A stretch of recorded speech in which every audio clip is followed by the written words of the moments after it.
I think that there's a conversation and negotiation that we are involved in between Oman and Iran on how more ships can be able to go through there safely in the short term as we move towards these longer term talks about denuclearization. I think that there's a conversation and negotiation that we are involved in between Oman and Iran on how more ships can be able to go through there safely in the short term as we move towards these longer term talks about denuclearization. And suffice it to say, there's been progress made in those talks, but not finality yet. We're hoping that will happen, very shortly. Okay, thank you guys so much.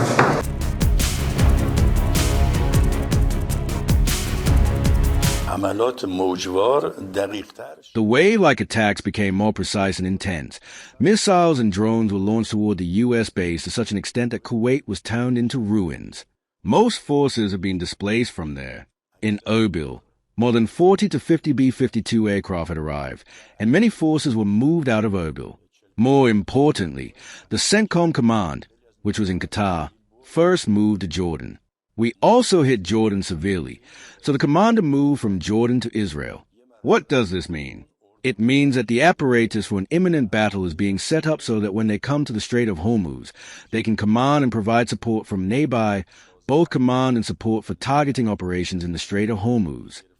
Now there is no ceasefire, but our attacks have meaning.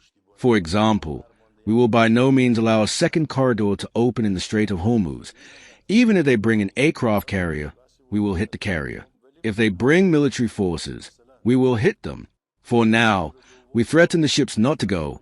Fortunately, many ships listen to our threats and turn back, and we do not engage.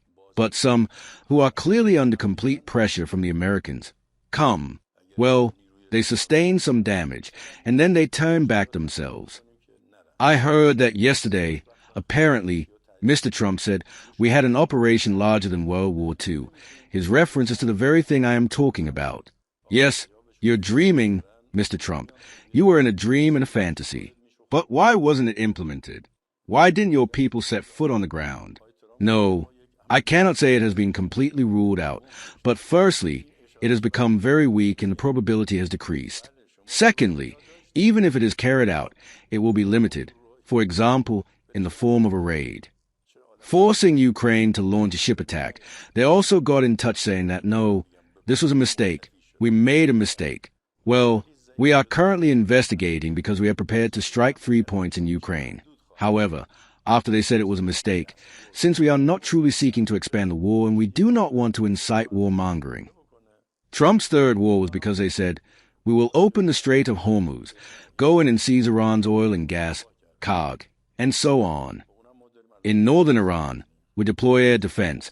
There are only a few bridges and roads leading from north to south, most of which pass through highlands. Therefore, we take Iran's oil and gas, and the management of the Strait of Hormuz falls into our hands, removing it from Iran's control. Now, would the world tolerate this? Would even the Europeans tolerate the global economy's choke point being in America's hands? Would China tolerate it? This itself could have been a catalyst for World War III.